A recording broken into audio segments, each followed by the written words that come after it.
5 இயர்ஸ்க்கு முன்னாடி ஒரு இன்ஸ்டியூஷனில் வந்து ஒரு ப்ரோக்ராம் நடக்குது. அந்த ப்ரோக்ராமை உங்களை மாதிரி ஃபஸ்ட் இயர் ஸ்டூடெண்ட்டு கேட்டுட்ருக்காப்புல. சரியா? அவருக்கு வந்து ஒரு இன்ட்ரெஸ்ட் என்னென்னா, தன்னுடைய குடும்பத்தை வந்து காப்பாற்றணும். ஆனால் ஃபேமிலி வந்து இந்த ஃபீஸ் கட்டுறதுக்கு வந்து கஷ்டப்பட்டு தான் ஃபீஸ் கட்டுது அப்படிங்கிற ஒரு உணர்வு. அங்கே சீஃப் கெஸ்ட்டாக இருக்கிறவர் இந்த மாதிரி ப்ரோக்ராமுக்கு இன்டெக்ஷன் ப்ரோக்ராம் வந்து என்னுடைய நண்பர். அவர் உடனே சொல்லியிருக்காரு, இந்த மாதிரி எங்களுடைய நிறுவனத்தை சொல்லி எம்எஸ்கே லைஃப் கிளினிக் ஃபவுண்டேஷன் இருக்குது, நீங்கள் சப்போர்ட் கேளுன்னு சொல்லிட்டு. அப்புறம் எங்ககிட்ட வந்தார். சார் இவ்வளோ கஷ்டமாக இருக்குது, நான் என்ன செய்யறதுன்னு கேட்டார். நாங்கள் வந்து படிப்பில் மட்டும் இப்படி கான்சன்ட்ரேட் பண்ணு, உன்னை டெவலப் பண்ணிக்கலாம் அப்படின்னு நான் சொல்லிவிட்டு அவருக்கு வந்து அப்பப்போ வர சொல்லி அவரே வந்து கேட்டுட்டு இருந்தார். ஒரு 3 மாதத்தில் என்ன செஞ்சுருக்காருன்னா, பக்கத்தில் ஒரு இடத்துல வந்து ஒரு பார்ட் டைமாக ஒர்க் பண்ணி அதில் வந்து காசு சேர்த்து அவங்க அம்மாவுக்கு தீபாவளிக்கு துணி எடுத்து போயிருக்காரு. அவங்க அம்மா வந்து அந்த துணி எடுத்தே வந்து ஒரு 4-5 வருஷமாக இருக்குது. அதை பார்த்து அழுதுருக்கு. அவர் எங்கிட்ட வந்து சொன்னார், எங்கள் அம்மாவுடைய கண்ணில் வந்து கண்ணீரை மட்டும் தான் பார்த்துருக்கேன், இன்றைக்கி தான் ஆனந்த கண்ணீரை பார்த்துருக்குன்னு சொல்லிட்டு.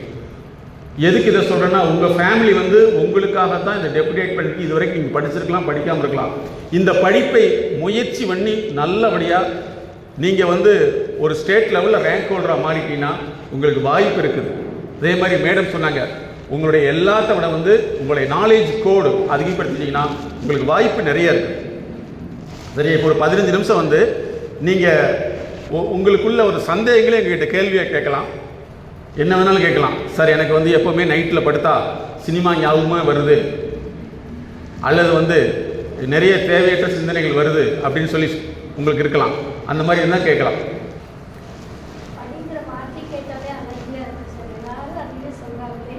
Very good. உங்களுக்கு வந்து மருத்துவத்துறைக்கு நீங்கள் போன பின்னாடி அவங்க வந்து விடிய படித்து தான் உங்களுக்கு சர்ஜரி பண்ணுறாங்க. சும்மா வந்து சர்ஜரிங்கிறது பழக்கமானதில்லை, ஒரு மெக்கானிக் மாதிரி கிடையாது. ஒவ்வொரு நாளும் ஒவ்வொரு நோய் புதுசாக வருது. அதே மாதிரி நீங்கள் மருத்துவத்துறைக்கு போனீங்கன்னா அங்கே இருக்கிறவங்க வந்து ஒரு 12 மணி அல்லது 2 மணிக்கு வந்து ரெப்ரசன்டேட்டிவ்க்கான டைம் கொடுத்துருப்பாங்க. அந்த ரெப்ரசன்டேட்டிவ் வந்து இப்படி புக்கை ஓப்பன் பண்ணி அந்த பேம்ப்ளெட் ஓப்பன் பண்ணி 2 நிமிஷம் எக்ஸ்பிளைன் பண்ணுவாங்க.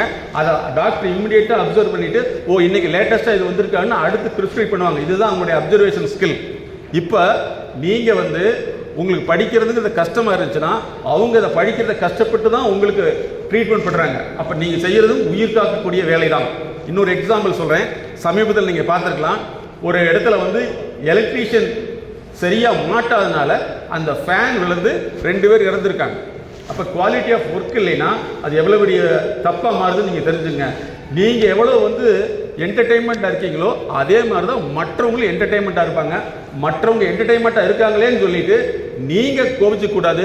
ஏன்னா உங்களை மாற்றினா தான் அவங்க மாறும். அதனால் படிப்பு அப்படிங்கிறது வந்து உங்களுக்கான விஷயமே கிடையாது, உங்களுடைய பாரம்பரியத்துக்கான ஒரு செய்தி. உங்களுக்கு படிப்பு விருப்பமே இல்லை, ஒரு 10 வருஷம் கழித்து நீங்கள் உங்களுடைய குழந்தைகள் வந்து படிக்கலைன்னா நீங்கள் இதே பதில் நீங்கள் சொல்ல முடியாது. எல்லாமே ஜெனட்டிக்கல் மாடிஃபிகேஷன் தான். அதனால் வந்து படிப்புங்கிறது ஏதோ உங்களை கம்பல் பண்ணுறான்னு நினச்சிக்க வேண்டிய அவசியமே இல்லை. அப்படி நினச்சிட்டிங்கன்னா தவறே கிடையாது. ஏன்னா எங்களை பொறுத்த 2 விஷயம் தான். படிக்காதவங்க அதிகமாயிட்டா சம்பாதிக்க முடியாதாங்கிற ஒரு கேள்வி உங்களுக்கு இருக்கலாம். ஆனால் அதை வந்து உங்கள் பெற்றோர்கள் எப்படி புரிஞ்சிருக்காங்க, படித்தா தான் வாழ முடியும்னு நினச்சிருக்காங்க. அப்போ அவங்க படிக்கணும்னு நினைக்க வச்சு உன்னை இந்த இன்ஸ்டியூஷனில் சேர்த்திருக்காங்க. நீ படிக்கக்கூடாதுன்னு போனீங்கன்னா அவங்களோட எண்ணத்துக்கும் உனக்கும் உள்ள முரண்பாடு ஆட்டோமேட்டிக்காக ஒரு மிகப்பெரிய துரோகமாக மாறிடும். அப்போ உங்கள் பேரண்ட் வந்து படிக்கணுங்கிற எண்ணத்தில் தான் நீங்கள் சேர்த்திருக்காங்க. அப்போ நீங்கள் வந்து படிக்கணுங்கிறத அதிகப்படுத்தணும். எல்லாமே படிக்க தான் சொல்லுவாங்க, எல்லாமே நல்லா இருக்கு தான் சொல்லுவாங்க. நான் நல்லா இருக்கிறதே கஷ்டமாக இருக்குது அப்படின்னு சொன்னோம்னா அதுதான் நாம் உளவியல் ரீதியில் நம்முடைய ஆரோக்கியம் கெட்டு போச்சு, கெட்ட விஷயங்கள் தான் பிடிக்குதுன்னு அர்த்தம். அப்போ நல்ல விஷயங்களை மாற்றுறதுக்கு கேட்குறதுக்கு உங்களுக்கு கஷ்டமாக தான் இருக்கும். ஏன் அப்படின்னா இது வரைக்கும் அப்படி தான் பழகிருக்கீங்க. இன்னொரு கேஸ் ஹிஸ்ட்ரி. நான் வந்து இந்தியாவில் ஒரு மிகப்பெரிய ஆராய்ச்சி மையம், அவங்களுக்குன்னு தனி இன்ஸ்டியூஷன் இருக்குது, ஸ்கூல் இருக்குது. அந்த ஸ்கூலுக்கு எங்களை சீஃப் கெஸ்ட்டாக கூப்பிட்டுருந்தாங்க. அங்கே போனால் இந்த மாதிரி ஒரு மோர் தென் 1000 ஸ்டூடெண்ட். அவங்க யார் அப்படின்னா கம்ப்ளீட்டாக சயின்டிஸ்டுடைய சன் டாட்டர் இவங்க தான். அவங்க வந்து அத்தனை பேருக்கு முன்னாடி வந்து உட்கார்ந்துருக்கிற டிசிப்ளின் அது பார்க்கல. அவங்களுக்கு ஒரு கொஸ்டின்ஸ்னால் கையை மட்டும் தூக்குறாங்க, அந்த கொஸ்டினுக்கு ஆன்சர் சொல்லிட்டா இமிடியேட்டாக உட்காந்துறாங்க. என்ன அப்படின்னா அவங்க தொடர்ந்து வந்து அந்த படிப்புடைய சூழலே இருக்கிறதுனால வந்து படிப்பு புரிஞ்சுக்க முடியுது. உங்களுக்கு அந்த சூழலை நீங்கள் உங்கள் சந்ததிக்கு நீங்கள் உருவாக்கணுங்கிறதுக்காக தான் உங்கள் பேரண்ட் நீங்கள் படிக்க வச்சுருக்காங்க. அதனால் படிப்புங்கிறது வந்து உங்களுக்கு வெறுப்பாக இருந்துச்சுன்னா அது டிஸ்லெக்ஸியா, உங்களுக்கு படிப்பு வரலைங்கிறதுடைய நோக்கம் வந்து உங்களுக்கு கற்றல் சார்ந்த குறைபாடு. எங்களுடைய நிறுவனம் வந்து MSK life clinic foundation learning clinic வச்சுருக்குது. அது எம்எஸ்கே லேர்னிங் கிளினிக். இது எதுக்குன்னா academic, business, behaviour, corporate, then development 4க்காக வச்சுருக்கோம். படிப்புங்கிறது வந்து மொழி சார்ந்தது. அதுக்கடுத்து மொழியை புரிந்து கொள்ளுதல், மொழியை புரிந்து கொள்ளுதை வந்து மனதில் தேக்கி வைத்தல், தேக்கி வைத்தலை வந்து திருப்பி எழுதுதல், எழுதும் பொழுது நீ என்ன சொல்ல வரையோ அதை அடுத்தவங்களுக்கு சொல்கிற அளவுக்கு இருக்கணும். அதுதான் வந்து சரியான ப்ரெசன்டேஷன். அப்படி இல்லைங்கிற பட்சத்தில் வந்து உனக்கு உள் போகிறது உன்னுடைய மனசுக்குள்ளே வந்து அல்லது கண்ணு வழியாக போகக்கூடிய செய்தியோ அல்லது காது வழியாக கேட்கக்கூடிய செய்தியோ உங்கள் மனதினால் பிரித்தறியப்பட்டு அது சரியாக நம்மளை தேக்கி வைக்க முடியலன்னு அர்த்தம். இதனுடைய விளைவு தான் இன்றைக்கி வந்து என்ன ஆயிடுச்சுன்னா, நீங்கள் படிக்கக்கூடிய நிறைய சூழ்நிலையில் வந்து நாங்கள் பார்க்கல வந்து இன்றைக்கி எல்லாமே வந்து திரும்ப திரும்ப படித்து தான் படிக்கிறாங்களே தவிர ஒரு தடவை படித்து புரிந்து கொள்ளும் தன்மை குறைஞ்சிட்டு இருக்குது. இது டிஎன்ஏ மாற்றம் மாறிட்டு இருக்குது. அதனால் நீங்கள் இனிமேல் வந்து இதற்காக ஹார்ட் ஒர்க் பண்ணணும். ஒவ்வொன்றுக்குமே ஒரு கிளினிக் இருக்குது. கார்ப்பரேட் லிசனிங் இருக்குது. பெருநிறுவனங்கள் ஒர்க் பண்ணையில் வந்து எலன் மஸ்க் என்ன சொல்கிறாருன்னா, நல்ல ஞாபகத்தில் வச்சுங்க, ஒரு செய்தியை சொல்கிறதுக்கு உனக்கு 7 செகண்ட் கொடுப்பாங்க. 7 செகண்ட்ல உன்னால செய்தியை சொல்ல தெரிஞ்சா யூ வில் பி அப்பாயின்மெண்டட். 7 செகண்ட் தான். சமீபத்தில் பிஸ்னஸ் கான்ஃபரன்ஸ் நடந்தது. அதில் வந்து எல்லாமே எக்ஸ்பர்ட், யாருமே மோசமான ஆள் கிடையாது. எல்லாமே ஒரு துறையில் வந்து எக்ஸ்பர்ட்டு. எங்களுக்கு கொடுத்த செகண்ட் எவ்வளோ தெரியுமா? 15 செகண்ட் தான்.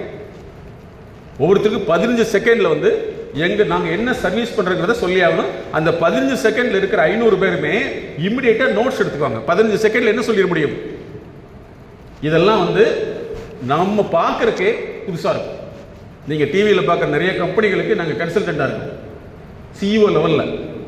அவர்களெல்லாம் வந்து ஒரு செய்தியை சொன்னால் ரொம்ப இழுத்துட்டுலாம் சொல்ல மாட்டாங்க. ஒரே செகண்டில் நம்ம புரிஞ்சுக்கணும், புரிஞ்சுட்டு அதை செயல்படுத்தணும். ஸோ அதுதான் கல்வி. நீங்கள் மனப்பாடம் பண்ணுறது, பரிசு எழுதுறது கல்வி கிடையாது, அது இன்ஃபர்மேஷன். உங்களால் இங்கே கொடுக்கக்கூடிய முழு சப்ஜெக்டை எடுத்துக்கிட்டு அதை அப்சர்வ் பண்ணி ப்ராக்டிக்கலாக நீங்கள் ஃபீல்டில் போய் அப்சர்வ் பண்ணி அதை வந்து அதை ப்ரெசென்ட் பண்ணுறக்கோ அல்லது வந்து அதை செய்யறக்கோ எக்ஸிக்யூஷன் பண்ணுற அளவுக்கு உங்களுக்கு நாலேஜ் இருக்குதா? அப்படி இல்லைங்கிற பட்சத்தில் வந்து எங்கேயோ ஒரு இடத்துல நீங்கள் தடையாக இருக்குது. அந்த தடையை நிவர்த்தி செய்யறதுக்கு வந்து நீங்கள் தான் வந்து பர்சனலைஸ் கன்சல்டேஷன் எடுத்துக்கணும். உங்களை யாருமே வந்து செய்யன்னு சொல்ல மாட்டாங்க. ஏன்னா இன்னைக்கு வந்து மேடம் அருமையான விஷயம் சொன்னாங்க. இந்தியா முழுவதும் தமிழ்நாட்டை நோக்கி வந்துட்டு இருக்குது. தமிழ்நாட்டில் எல்லா வேலை வாய்ப்புகளும் வந்து இவங்க செய்யறதுக்கு சங்கடப்படுறதுனால இன்னொரு இடத்துக்கு போயிட்டு இருக்குதுங்கிறது தான் உண்மை. அதனால நீங்கள் வந்து இந்த கோர்ஸை வந்து சரியான முறையில் பயன்படுத்திட்டு உங்களுடைய வளர்ச்சியை வந்து நீங்கள் உருவாக்குனீங்கன்னா இது உங்களுக்கு மட்டுமல்ல, உங்கள் டிஎன்ஏவுக்கான ஒரு விஷயம்தான். இப்போ நாங்கள் எவ்வளோ தூரம் சொல்கிறோம், ஒவ்வொரு கிளாஸும் வந்து உங்களுக்கு 45 நிமிஷம் நடக்குதுன்னா 45 நிமிஷம் வந்து உங்களால் இருக்க முடியுதா? அவங்க கூட வந்து டிராவல் பண்ண முடியுதா? உங்கள் மைண்டு உள்ளே போகுதா? அப்போ உங்களுக்கு லிசனிங் அப்படின்னு சொல்லக்கூடியது இருக்கணும். ஹியரிங் வேறு, லிசனிங் வேறு. லிசனிங் உங்களுக்கு இருக்கணும். அவங்க சொல்கிறத புரிஞ்சக்கூடிய தன்மை இருக்கணும். புரிந்ததை எழுதக்கூடிய தன்மை இருக்கணும். இதில் உள்ள முரண்பாடுகள் தான், இதில் குறைபாடுகள் தான் உங்களை வந்து படிப்பதை வெறுக்க வைக்குது. படிப்புங்கிறது போக முடியல. உங்களுக்கு ஒரு சைனா புக்கை கொடுத்தா எப்படி படிக்க முடியாதோ, இங்கிலீஷ் புக்கை கொடுத்தா படிக்க முடிய மாட்டேங்குது. ரெண்டுக்கும் என்ன? ரெண்டுலேயும் ஆர்வம் குறைபாடு. இரண்டாவது அதில் உள்ள மொழி சார்ந்த குறைபாடு. மூன்றாவது தேவை சார்ந்த குறைபாடு. கூட அத்தனை பேருமே என்டர்டைன்மெண்ட்டாக இருக்காங்கன்னா நீங்கள் என்டர்டைன்மெண்ட்டாக இருக்கலாம். ஆனால் பட் உங்கள் ஃபேமிலி அதுக்காக கொண்டு வர முடியல. வெளிநாடு பயணத்துக்கு போகும்போது ஒரு ஸ்டூடெண்ட் என்னை பார்த்துட்டு என்னையே முறைச்சி பார்க்குற மாதிரி பார்த்தாப்புல உடனே கூப்பிட்டு யார் தம்பி என்னன்னு கேட்டேன். அப்புறம் திடீர்னு அவன் ஞாபகப்படுத்திட்டு, நான் உங்கள் ஸ்டூடெண்ட் சார், இந்த மாதிரி எங்கள் ப்ரோக்ராம் நீங்கள் வந்திருந்தீங்கன்னு சொல்லிட்டு நான் உங்கள்கிட்ட கேட்டேன், என்னுடைய ப்ரோக்ராமில் உனக்கு பிடித்த விஷயம் எது அப்படின்னு கேட்டேன். சார் நீங்கள் ஒரு வார்த்தை சொன்னீங்க, நீ வந்து ஒரு வேலையை செய்யறதுக்கு தயாராக இல்லைன்னா உன்னுடைய வேலையை செய்யறதுக்கு இன்னொரு தயாராக இருப்பேன்னு சொன்னீங்க. அது என் மனசில் வந்து ரொம்ப பாதிப்பை உருவாக்குச்சு. அதே சமயத்தில் வந்து இதுதான் வாழ்க்கை வெற்றிங்கிறத சாதிக்கணும் எண்ணத்தை உருவாக்கினேன். இன்றைக்கி வந்து நான் இந்த நாட்டில் வேலை செய்யறதான்னு சொன்னான். அவன் சொன்னதை அப்படியே எடுத்து நாங்கள் வீடியோ எடுத்து எங்களுடைய சேனலில் போட்டிருக்கோம். ஸோ இது வரைக்கும் வந்து இங்கிலீஷ் பேச முடியல அப்படின்னு எங்கேயாவது ட்ரீட்மெண்ட் போயிருக்குமா? இல்லை மேக்ஸ் வரல அப்படின்னு ட்ரீட்மெண்ட் போயிருக்குமா? இல்லை எனக்கு படிக்கிறதுக்கு சங்கட்டமாக இருக்குன்னு ட்ரீட்மெண்ட் போயிருக்குமா? இல்லை நான் வந்து டிஜிட்டலாக நிறைய வந்து அதில் அடிக்ட் ஆகிட்டு இருக்கேன், அதை பற்றி யோசிச்சுட்டு இருக்கேன் அப்படின்னு சொல்லி அதுக்காக ட்ரீட்மெண்ட் போயிருக்குமா அப்படின்னு ஒன்று இருக்குன்னு தெரியுமா? தெரியவே தெரியாது. டிஜிட்டல் அடிக்ஷன் அப்படிங்கிறது சாதாரணமாக ஒரு 3 மந்த்துக்கு வந்து 3 4 லட்ச ரூபா செலவாகும். உங்களுடைய மனதை அது வந்து டிஜிட்டலாக அடிக்ஷன் ஆகிருக்கு, அதை வெளியே எடுக்கிறது சாதாரணம் கிடையாது. அதே மாதிரி நீங்கள் அத்தனை பேருமே டிஜிட்டல் கன்சியூமராக மாறிட்டு இருக்கீங்க. அதை மாற்றி நீங்கள் எஜுகேஷன் கன்சியூமராக மாற்றணும். உங்களுடைய கல்வி வந்து கல்வி நுகர்வோராக மாறினீங்கன்னா உங்களுடைய பாரம்பரியம் டெவலப் ஆகும். ஒரு 5 வருஷம் அல்லது 10 வருஷத்துக்கு முன்னாடி முடி வெட்டுறதுங்கிறது எப்படி இருந்தது? சாதாரண ஒரு மரத்துக்கடையில் யாரோ ஒருத்தர் வந்து ஹேர் கட் பண்ணிட்டு இருப்பாங்க. இன்னைக்கு முடி வெட்டுறது என்ன ஆயிடுச்சு? Top business, 1000 rupees hair cut பண்ணுறதுக்கு. அப்போ எவ்வளோ டெக்னாலஜி வளர்ந்துருக்குது. அதனால நீங்க இங்க வந்துட்டீங்க. இங்க இருந்து உங்களுடைய குடும்ப பாரம்பரியத்தை நீங்கள் உயர்த்துவதற்கு நீங்க வந்திருக்கீங்க. இல்ல வேற யாராவது சினிமா நடிகர்களை உயர்த்துக்கு வந்திருக்கீங்களா? சொல்லுங்க. யாராவது சினிமா நடிகர்கள் ஃபேனா இருந்து அவங்கள வளர்த்துறதுக்காக நீங்க வந்திருக்கீங்களா? எங்களுடைய கிளினிக் வந்து ஒருத்தர் வந்தார். கையில வந்து ஏகப்பட்ட செயின், கழுத்துல ஒரு பிளேடு மாதிரி போட்டுட்டு, அவங்க அப்பா வந்து இந்த மாதிரி வந்து எல்லாத்துக்கும் ஃபேன் கேம் சுற்றிட்டு இருக்கான், ஆனால் வந்து படிக்கிறது இல்லை அப்படின்னு சொல்லி எங்கிட்ட கூப்பிட்டு வந்தார். நாங்கள் ஒரே வார்த்தை தான் சொன்னோம், பரவாயில்லைங்க தம்பி ரொம்ப உபயோகமாக தான் இருக்கான், அவன் உங்களுக்கு தான் உபயோகம் இல்லை, ஆனால் நீங்கள் பெற்ற பையன் உங்கள் காசை வாங்கி இன்னொரு நடிகருக்கு பாலாபிஷேகமோ போஸ்டரோ ஒட்டி அவங்க குடும்பத்தை வளர்த்துறானுங்க, அவன் பிறந்ததுனால உங்களுக்கு பிரயோஜனம் இல்லை நினைக்காதீங்க, இன்னொருத்தருக்கு பிரயோஜனம் இருக்குன்னு சொன்னேன். இந்த வார்த்தை அவனுக்கு சுருக்குன்னு குத்திருச்சு. அந்த செயினெல்லாம் கழட்டி, சார் இனிமேல் வந்து என்னுடைய குடும்பத்துக்காக உழைக்கிறேன்னா என்னுடைய கிளினிக் வந்தீங்கன்னா அவன் கழட்டி கொடுத்த செயின்லாம் முன்னாடியே மாட்டி வச்சுருக்கேன். யோசிச்சு பாருங்க. ஒரே ஒரு வார்த்தை அவனுடைய வாழ்க்கையை மாற்றிடுச்சு. அப்போ நீங்கள் யாருக்காக வாழ்கிறீங்க? மேடம் ஒரு வார்த்தையை சொல்லியிருந்தாங்க, உங்களுடைய அறிவு எதுக்காக பயன்படுது? யாரோ ஒருக்காக பயன்படுதா? உங்கள் குடும்பத்துக்காக பயன்படுதா? நீங்கள் பணம் சம்பாதிக்கிறது 2030 எந்த அளவுக்கு வந்து வேல்யூவாக கம்மியாயிரும் அப்படின்னா, ஒரு பவுன் வந்து 1 lakhs மேலே போயிடும், உங்களுடைய சம்பாத்தியம் வந்து குறைஞ்சிரும். ஆனால் அதை அதிகப்படுத்துறதுக்கு என்னென்னா உங்களுடைய திறமை வளர்த்துறதுக்கு இந்த 3 ஆண்டுகள் தான் முக்கியம். எங்களுடைய நிறுவனங்களில் வந்து நாங்கள் ஒரு ஃபார்முலா வச்சுருக்கோம், அறிவை மாற்ற 1000 நாட்கள்னு சொல்லிட்டு. ஒரு நாலேஜை வந்து நாங்கள் ப்ராக்டிக்கலாக பெனிஃபிட்டாக மாற்றுறதுக்கு 1000 times தேவை, 1000 கன்சல்டன்சி தேவை அப்படிங்கிறது எங்களுடைய ஃபார்முலா. அதனால் இன்னிலிருந்து இந்த நிறுவனத்துக்கு வந்திருக்கீங்க. இந்த நிறுவனத்தோடு நீங்கள் இணைந்துள்ளீர்கள். உங்களுடைய டீச்சர்ஸை பார்த்தா உங்களுக்கு சந்தோஷம் வரணும். அவர் ஹோம்ஒர்க் கொடுத்தாருன்னா உங்களுக்கு சந்தோஷம் வரணும். அவங்க செய்யக்கூடிய வேலை, உங்களுக்கு கொடுக்கக்கூடிய வேலையை வெறுத்துக்கிட்டு போனீங்கன்னா அந்த படிப்பு உனக்கு பலன் அளிக்காது. நாங்கள் நிறைய டாக்ஸியில் போகிறோம். அதில் யாருன்னு கேட்டால் படித்தவங்க, ஹையர் ஸ்டடீஸ் படித்தவன் டாக்ஸி ஓட்டுறதுனா. ஏன்னா எனக்கு படிக்கிறப்ப இன்ட்ரெஸ்ட் இல்லை சார். நேற்று எங்களுக்கு ஒரு கால் வந்தது, அதையும் உங்கள்கிட்ட சொல்கிறேன். ஒரு விஐபியோட கன்சல்டேஷன் இருக்கிறப்போ கால் வருது, சார் உங்களுடைய வீடியோ பார்த்தேன், அதில் வந்து இந்த மாதிரி உடல் ரீதியான பிரச்சனைகளை பற்றி சொன்னீங்க, அதோடு சேர்ந்து உங்கள் வாழ்க்கையில் ஆரம்ப காலத்தில் இப்படி இருந்தீங்கன்னா இது இப்படி மாறும்னு சொன்னீங்க. எனக்கு 47 வயசாயிடுச்சு. இப்போ நீங்கள் சொன்ன விஷயம் வந்து என்னுடைய வாழ்க்கைக்கு அப்படியே மேட்ச் ஆகுது, நான் என்ன செய்யட்டும்னு. அப்போ நீங்கள் என்ன செஞ்சீங்கன்னு கேட்டேன். நான் படிக்கிற சமயத்தில் வந்து ஜாலியாக சுற்றுவேன் சார், ஆனால் இன்றைக்கி வந்து ஏதோ ஒரு வகையில் வந்து எங்கள் அப்பாவுடைய ப்ராப்பர்ட்டியை வச்சு நான் வந்துட்டேன்.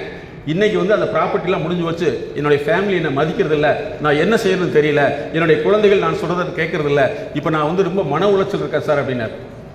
நாங்கள் வந்து நீங்கள் வந்து கோயம்புத்தூர் வந்தால் தான் முடியும் அப்படின்னு நாங்கள் சொல்லி அந்த ஃபோனை வந்து கட் பண்ணிட்டோம். மறுபடியும் அப்பாயின்மெண்ட் ஃபிக்ஸ் பண்ணிட்டு வாங்கன்னு சொல்லிட்டு. அதனால் வந்து உங்களுக்கு நாங்கள் இதை கதை சொல்கிறதோ அல்லது இதெல்லாம் பண்ணுறதே கிடையாது. ஏன்னா நேரடியாக எங்களை நீங்கள் வந்து பார்க்கணும்னா சிம்பிளாவில் அப்பாயின்மெண்ட் வாங்க முடியாது. சும்மா சாதாரண காசெல்லாம் நீங்கள் கிடையாது. ஏன்னா உடல் மருத்துவம் பேர், வாழ்க்கை மருத்துவம் பேர். உங்கள் வாழ்க்கை தரத்தை மாற்றுறது, சரிங்களா? அதனால் வந்து உங்களை அதிகப்படுத்துறதுக்கு வந்து, உங்களை வளர்த்திக்கிறதுக்கு வந்து இன்னையிலிருந்து நீங்கள் முயற்சி பண்ணுங்கள். உங்களுக்கு வந்து கேட்குறது பார்க்குறது எல்லாமே கஷ்டமாக இருக்கும். உங்களுக்கு இஷ்டமானது என்னென்னா ஏதோ ஒரு மொபைலில் வச்சுட்டு உட்காந்துருக்கு. ஒருத்தர் என்கிட்ட ஒரு கால் பண்ணி கேட்குறாரு, என் பையனை வந்து காசு செலவு பண்ணி பேங்கிங் எக்ஸாமு கவர்மெண்ட் எக்ஸாமுக்கு போக வச்சேன் சார், போயிட்டு ஒரு 10 நாளுக்கு திரும்பி வந்துட்டான், அது 2 லட்ச ரூபா செலவு பண்ணேன். அவங்ககிட்ட கேட்டேன் ஏன் திரும்பி வந்துட்டுன்னு கேட்டான். அவன் என்ன சொல்கிறான்னா, நான் பேங்கிங் எக்ஸாம் ப்ரிப்பேர் பண்ணுறப்ப வந்து அங்கே வந்து நிறையா ஸ்டாஃப்கள்லாம் வந்தாங்க. பேங்க்கில் என்ன வேலைன்னு கேட்டேன். அவங்க வந்து இந்த மாதிரி ஃபீல்டில் ஒர்க் பண்ணு சொன்னாங்க. ஃபீல்டில் ஒர்க் பண்ணுறக்க நான் படிக்க வந்தேன். பேங்க் வேலைன்னா பேங்க்கில் உட்காந்து ஏதாவது சின்னதாக எழுத சொல்லுவீங்கன்னு நினச்சிட்டு இருந்தேன். ஃபீல்டு ஒர்க் சொன்னீங்கன்னா நான் செய்ய மாட்டேன்னு சொல்லி திரும்பி வந்துட்டேன் அப்படின்னு என்கிட்ட சொல்கிறார். ஸோ இன்னையிலேருந்து உங்களுடைய வாழ்க்கை தரத்தை மாற்றுவதற்கு அந்த கல்வியை பயன்படுத்தலாமா? அதே மாதிரி இன்னொரு செய்தி கேட்டுங்க, 70% பிரச்சனைகள் உங்களுடைய இளமை காலத்தில் வரக்கூடியது தான். உங்களுடைய 35 வயசுக்கு மேலே அப்படி ரிஃப்ளெக்ஷன் ஆகும். எங்களுடைய ஒரு கோட்பாடு இருக்குது, ரெஸ்பான்சிபிள் அண்ட் ரிஃப்ளெக்ஷன் தியரின்னு சொல்லிட்டு. நீங்கள் எதை வந்து பிரதிபலிக்கிறீங்களோ, எதை பொறுப்பாக செஞ்சீங்களோ அதுதான் பின்னாடி உங்களுக்கு பெனிஃபிட்டாக மாறும். அந்த பிரதிபலிப்பு அல்லது பொறுப்பு ரெண்டும் வந்து உங்களுடைய குடும்பத்துக்காக உங்களுடைய வளர்ச்சிக்காக இருந்தீங்கன்னா இது உங்களுக்கு பெனிஃபிட்டாக மாறும்.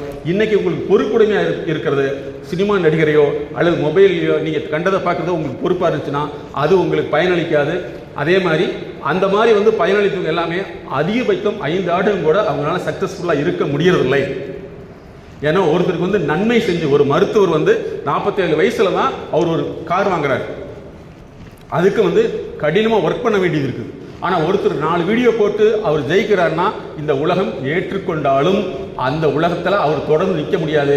ஏன்னா அவர் செய்கிறது சமூகத்துக்கு நல்ல விஷயம் அல்ல. இதுதான் நேச்சர் ஆஃப் லான்னு சொல்கிறோம், இயற்கையின் விதி. இதை நீங்கள் புரிஞ்சுக்கணும். எனக்கு எல்லாமே புரியுது அப்படின்னா நீங்கள் இந்நேரம் வந்து இன்னொருத்தர் கன்சல்டண்ட்டாக இருப்பீங்க. ஸோ உங்களை மாற்றி அமைக்கணும்னா வாய்ப்பை எடுத்துங்க. இப்போ இவங்கெல்லாம் வந்து இங்கிலீஷ் டிபார்ட்மெண்ட் ஹெச்ஓடி இன்னொரு 10 ஆண்டுகளுக்கு முன்னாடி பார்த்தவர் இன்னைக்கு வரைக்கும் வந்து அந்த நட்பினுடைய அடையாளமாக என்னுடைய நம்பர்லாம் வச்சுக்கிட்டு உடனே அவங்க ஸ்டாஃப் கிட்ட சொல்லி கூப்பிட்டு வந்து உங்களுக்கு இன்ட்ரோடியூஸ் பண்ணி வைக்கிறாருன்னா இந்த மாணவர்களுக்கு ஏதாவது ஒரு இடத்துல வந்து வாய்ப்பு கிடைக்கணும். நாளைக்கு ஒரு பிரச்சனை அப்படின்னா யார்கிட்ட போகிறோன்னு தெரியாது, சரியா? அதே மாதிரி உங்கள் மொபைலில் வந்து தேவையற்ற மெசேஜை பண்ணுறதை தவிர்த்துங்க. சமீபத்தில் வந்து ஒரு பேப்பர் செய்தி வந்தது. என்னன்னா, ஒரு பெண் வந்து ஏதோ ஒரு காரணத்துக்காக வந்து தவறான முடிவு எடுத்து சூசைட் பண்ணிக்கிச்சு. அதை என்கொயரி பண்ணிட்டு சொன்னாங்க, இந்த பெண்ணோடு தொடர்பு கொண்ட அனைத்து எண்களும் வந்து பரிசோதனைக்கு உட்படுத்தப்படணும்னா எங்கிட்ட 10 பேர் கால் பண்ணி சொல்கிறான், சார் எனக்கு மன உளைச்சலாக இருக்குது, நான் இதெல்லாம் கான்டாக்ட் பண்ணிட்டு இருந்தேன், பேசிட்டு இருந்தேங்கிறது. இதுதான் வாழ்க்கை. தேவையற்ற தொடர்புகளை துண்டிச்சுங்க. எல்லாமே ஜாலியாக தான் இருக்கும். ஆனால் அதில் மாட்டிக்கிட்டீங்கன்னா லைஃப் க்ளோஸ். உங்கள் அப்பா அம்மா வந்து உங்களுக்கு மொபைல் வாங்கி கொடுத்தது அவங்களுக்கு உங்களுக்கு தொடர்பு தானே தவிர இன்னொருத்தருக்கு தொடர்பு படுத்துறதுக்கு அல்லங்கிறத நீங்கள் புரிஞ்சுக்கணும். வர்றவங்களாம் என்ன மொபைல் சொல்கிறாங்கன்னு நினச்சிக்காதீங்க. நாங்கள் வந்து அது கன்சல்டன்சி, அதுக்கு தெரபியூட்டிக் அப்ரோச்சஸ் கொடுக்குறோம். உன்னால் மொபைலிருந்து வெளியில் வர முடியல, அல்லது தவறான ஒரு பழக்கத்தில் மாட்டிருக்கீங்க, அல்லது தவறான பழக்கத்துக்கு என்னோட நண்பர்கள் கூப்பிட்றாங்கன்னா இதிலிருந்து வெளிவரதுக்கு நீங்கள் சரியான வந்து வழிகாட்டல் எடுத்துக்கணும். எப்படி ஒரு வைரஸோ அதே மாதிரி வாழ்க்கை சார்ந்த வைரஸ். அதே மாதிரி ஆங்கில அறிவுங்கிறது நீங்கள் பார்ட் ஆஃப் இன்ஜினியர், உங்களுக்கு ரொம்ப ரொம்ப ரொம்ப ரொம்ப அவசியம். ஆங்கில அறிவு இல்லை அப்படின்னா அதை நீங்கள் வந்து உருவாக்கிக்கணும். உங்களுடைய இங்கிலீஷ் டிபார்ட்மெண்ட் இருக்குது. அதற்கு மேலே வந்து லேர்னிங் டிஃபிகல்டிஸ் இருக்குது, லேர்னிங் ப்ராப்ளம் இருக்குது, லேர்னிங் டிஸார்டர் இருக்குன்னா we will support you. Follow பண்ண முடியுதா? படிக்கிறேன், என்னால் முடியல, படிக்கிறதுக்கே இன்ட்ரெஸ்ட் வர மாட்டேங்குது, கவனம் வந்து வேறு இடத்துல போகுது, வேறு இடத்துல இன்வால்மெண்ட்டாக இருக்குது, எனக்கு வந்து படிப்பில் வந்து ஆர்வம் இருக்குது, ஆசை இருக்குது, ஆனால் என்னுடைய செயல்பாடு வேறு இடத்துல இருக்குன்னா உங்களுடைய அறிவினுடைய பாதி வேறு இடத்துல போயிட்டு இருக்கணும். அதை வந்து அட்வைஸ் மூலம் மாற்ற முடியாது. அதுக்கு நிறைய ப்ரொசீஜர் இருக்குது, அதன் மூலம் தான் மாற்ற முடியும். இப்போ வாழ்க்கையில் வந்து என்டர்டைன்மெண்ட் இருக்கவே கூடாதான்னு நீங்கள் கேட்கலாம். என்டர்டைன்மெண்ட்டாக இருக்கிற இண்டஸ்ட்ரியில் உள்ளவங்க அத்தனை பேருமே புக்கு படிச்சுட்டு தான் இருக்காங்க. எந்த புக்கு ஃபஸ்ட் ரிலீஸ் ஆனாலும் ஃபஸ்ட்டு அவங்களுக்கு ஃபஸ்ட் காப்பி எழுது, அவங்க அதை படிச்சுட்டு தான் இருக்காங்க. அவங்க ஃபுல் அண்ட் ஃபுல் படிக்கிறாங்க. என்னுடைய ஸ்டூடெண்ட்டு அவன் வந்து ஆரம்பத்தில் தான் இன்ட்ரெஸ்ட்டு, பட்டு படிப்பில் வந்து நம்பர் 1. அவனுக்கு சினிமா துறைக்கு போகணும்னு போயிருக்கான். போன முன்னாடி அவங்க என்ன கேட்டாங்கன்னா, இவ்வளோ புக்கு கொடுத்து இதை படிச்சுட்டு வா, படிச்சுட்டு தான் எனக்கு சொல்லிட்டு இருக்காங்க. இவன் நல்லா ஆல்ரெடி வந்து நம்பர் 1 ஸ்டூடெண்ட் எஜுகேஷனில், பட் அவனால் போய் அதை சரியாக செய்ய முடியல. ஏன்னா அவங்க எதிர்பார்க்குற நாலேஜ் பேட்டர்ன் அங்கே இல்லை. ஸோ வெளியிலிருந்து பார்க்குறக்கு நீங்கள் ரசிக்கிறதா தான் இருக்க முடியுமே தவிர அதில் உள்ள இன்வால்மெண்ட் ஆக முடியாது. அவ்வளோ காம்ப்ளிகேஷன் அந்த ஃபீல்டு இருக்குது. அதனால் ஒரு மாயை, ஒரு நிழல் படத்தை பார்த்து உங்களை ஏமாற்றிக் கொள்ளாதீர்கள். நிஜ படத்தை பாருங்கள், உங்களுக்கு முன்னாடி வரலாம். நாங்கள் யாருக்குமே அட்வைஸ் பண்ணவே மாட்டோம். எங்களுடைய ஃபார்மேட் என்னன்னா, எங்களுடைய MSK லைஃப் கிளினிக் ஃபவுண்டேஷன் வந்து ATM, no advice, no tutorial, no medicine. அதே மாதிரி நாங்கள் யாரும் கவுன்சிலிங் பண்ணுறது கிடையாது. கவுன்சிலிங்லாம் 1000 வருஷத்துக்கு முன்னாடி வந்து ஒருத்தர் கூப்பிட்டு நீ இப்படி இரு தம்பி, அப்படி இருக்குன்னு சொல்கிறது நாங்கள் சொல்கிறதே கிடையாது. Process management. ஒரு செயல்பாடு நடக்கலைன்னா அதற்கு என்ன உளவியல் காரணம், நடத்தை காரணம், அணுகுமுறை காரணம், அதனுடைய செயல்பாட்டில் என்னென்ன தவறுகள் இருக்கிறத கண்டுபிடிச்சு மாற்றுறது, இது ப்ராசஸ் மேனேஜ்மெண்ட். ஸோ இது வந்து காஸ்ட்லி. அதனால் வந்து நீங்கள் அதை புரிஞ்சுக்கணும். ஸோ என்டர்டெயின்மெண்ட்டுங்கிறது வந்து அது ஒரு இண்டஸ்ட்ரி. என்டர்டெயின்மெண்ட் ஒரு இண்டஸ்ட்ரி. நீ படிக்கிறது வந்து உங்களுடைய தொழில் சார்ந்த ஒரு இண்டஸ்ட்ரியை வந்து உள்ள வேலைக்கு போகிறால் படிக்கிறீங்க. அந்த இண்டஸ்ட்ரி வேறு, இந்த இண்டஸ்ட்ரி வேறுக்கு இதை புரிஞ்சுக்கணும். இல்லை எங்கள் கூட உள்ளவங்களாம் இப்படி தான் இருக்காங்க அப்படின்னா அது அவர்களுடைய விருப்பம். உன்னுடைய முடிவை எடுக்க வேண்டியது உன்னுடைய பொறுப்பு. உன்னுடைய முடிவை அடுத்தவங்களை பார்த்து எடுக்கிறீங்கன்னா உங்களுக்கு முடிவெடுக்கும் தன்மையில் குறைபாடு. தம்பி, எல்லா சப்ஜெக்ட்டுக்கும் ஒரே விஷயம் தான் நான் சொல்கிறேன். நீ வந்து இசிஇ படித்தாலும் சரி, எது படித்தாலும் சரி, அந்த படித்ததை உன்னால் ப்ராக்டிக்கலாக அப்ளை பண்ணி ஏதாவது செய்ய தெரியுதா? அந்த எது படித்தாலும் சரி. இன்னைக்கு வந்து படித்தவர்கள் வேண்டியதே இல்லை. ஏன்னா இந்தியாவில் வந்து படித்தவர்கள் நிறைய பேர் இருக்காங்க. படித்ததை பயன்படுத்தக்கூடியவர்கள் தான் உங்களுக்கு வேணும். எந்த சப்ஜெக்ட்லையும் வேல்யூ இருக்கு. அந்த சப்ஜெக்டை வந்து உன்னால் ஃபஸ்ட் இயரில் படிக்கிறதுக்கு முன்னாடி இசிஇ சம்பந்தம் என்ன பண்ணிட்டு இருக்கேன். என்னுடைய நண்பர் இசிஇ தான் படித்தார். அவர் ஃபஸ்ட் இயரில் படிக்கிறப்பே வந்து என்னென்னா எலக்ட்ரானிக்கில் பயங்கர இன்ட்ரெஸ்ட்டு. இன்றைக்கி பெரிய ஒரு எலக்ட்ரானிக் இன்ட்ரெஸ்ட் வச்சுருக்காரு. அவர் வேலைக்கே போகல. அவர் தேர்ட் இயர் முடிக்கிறதுக்குள்ளேயே கிட்டத்தட்ட வந்து ஒரு வீட்டில் இருந்து எல்லாரும் செய்ய ஆரம்பிச்சிட்டார். இன்றைக்கி ஒரு நல்ல லெவலில் எலக்ட்ரானிக் ஃபீல்டு இருக்கார். ஸோ நீ படிக்கிறது இன்னையிலிருந்து ஆரம்பிச்சிங்கன்னா இன்னையிலிருந்து ஸ்டார்ட் பண்ணிடணும். ஃபாலோ பண்ண முடியுதா? அதே மாதிரி தேர்ட் இயர் ப்ராஜெக்ட்டுக்கு எங்கேயாவது பணம் கொடுத்து பண்ணிட்டு வந்துடலாம், அல்லது இங்கே போய் பண்ணிட்டு இருக்கலாம் இப்படிங்கிற எண்ணத்தை விட்டுட்டு நாளையிலிருந்து பி லைக் என்ஜினியராக உன்னால் இருக்க முடியுதா? அப்படி இருக்க முடியலைன்னா அதுதான் உனக்கு வந்து அந்த என்ஜினியரிங் ஸ்கில் இல்லாத ஒரு தன்மை இருக்குதுன்னு அர்த்தம். இசிஇயில் எந்த சப்ஜெக்ட்டுக்கு வேல்யூ இருக்கு. உன்னால் வந்து ஒரு டிரான்சிஸ்டரை உருவாக்க தெரியுதா? ஒரு சின்ன ரிசீவரை உருவாக்க தெரியுதா? இதுதான் முக்கியம். நானும் மேடம் சென்னைக்கு ஒரு கம்பெனிக்கு போயிருந்தோம். இந்த கம்பெனியோட ஹெச்ஆர் வந்து 7th படிக்கிற ஒரு பையனை கூப்பிட்டு வந்தார். சார் 7th படிக்கிறப்ப இவன் செஞ்ச எக்யூப்மெண்ட்ஸ்லாம் பாருங்க சார்னாரு. எனக்கு ஆச்சரியமாக இருந்தது.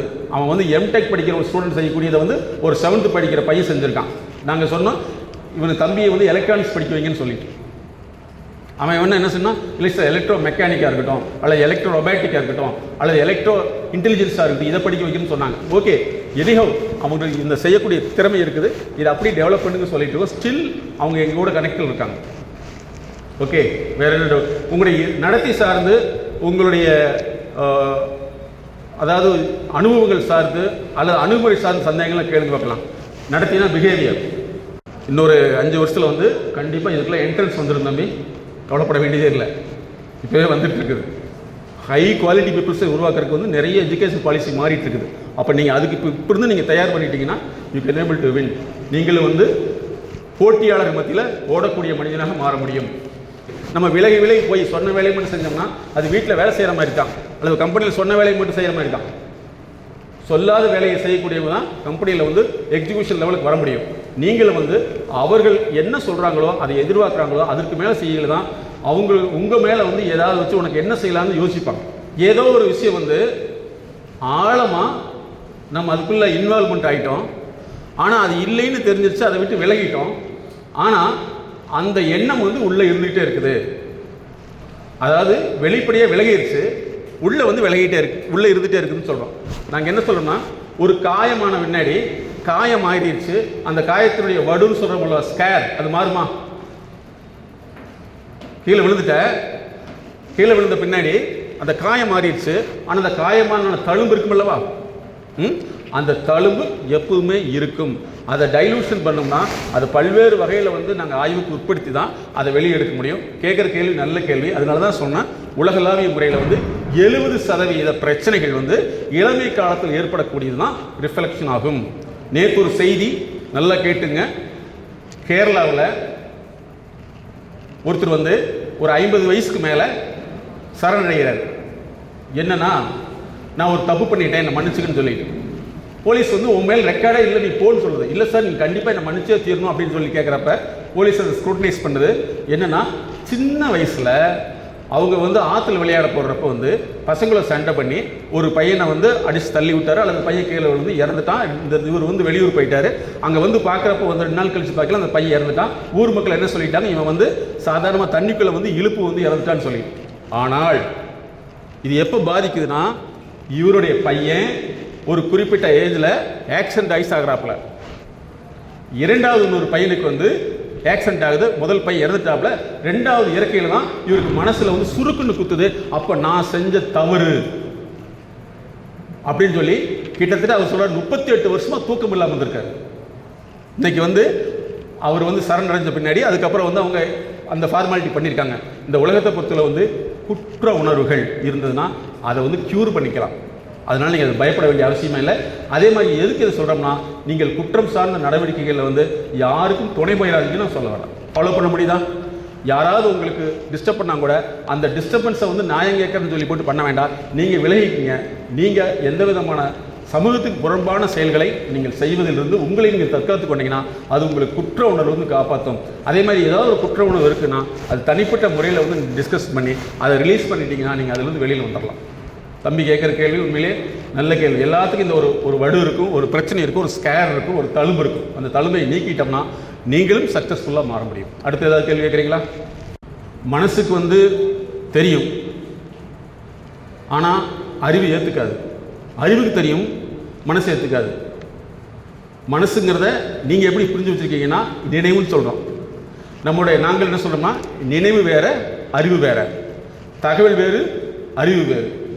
எண்ணம் வேறு, அறிவு வேறு. அதனால் அதை மாற்றிக்கொள்ளலாம். அதை பற்றி கவலைப்பட வேண்டியதில்லை. சரியா கண்ணா? அதை மாற்றிக்கலாம். அதை பற்றி யோசிக்க வேண்டியதில்லை. ரொம்ப ரொம்ப ஹார்டாக உங்கள் மனசுக்குள்ள வேதனையாக இருந்துச்சுன்னா you contact us, we will help you. Okay, அடுத்தது. ஸோ இந்த அதாவது நாம் இந்த பிறந்த நாட்டுக்கு வந்து நீங்கள் வந்து உங்களுடைய அறிவின் மூலமாக, உங்களுடைய கண்டுபிடிப்பின் மூலமாக, உங்களுடைய சாதனையின் மூலமாக, உங்கள் பெற்றோர்கள் மூலமாக நீங்கள் மிகப்பெரிய பெருமைகளை சேர்த்துக்கொள்ள வேண்டும், சேர்த்து கொடுக்க வேண்டும். அதற்கான உண்டான ஒரு நுழைவாயிலாக இந்த 3 ஆண்டுகளை பயன்படுத்துங்க. ஓகே, இந்த அருமையான வாய்ப்பை ஏற்படுத்தி கொடுத்திய உங்களுடைய பிரின்சிபல் மேடத்துக்கும், HOD, all HODs, all lecturers, எதிர்காலத்தினுடைய இந்தியாவை மாற்றக்கூடிய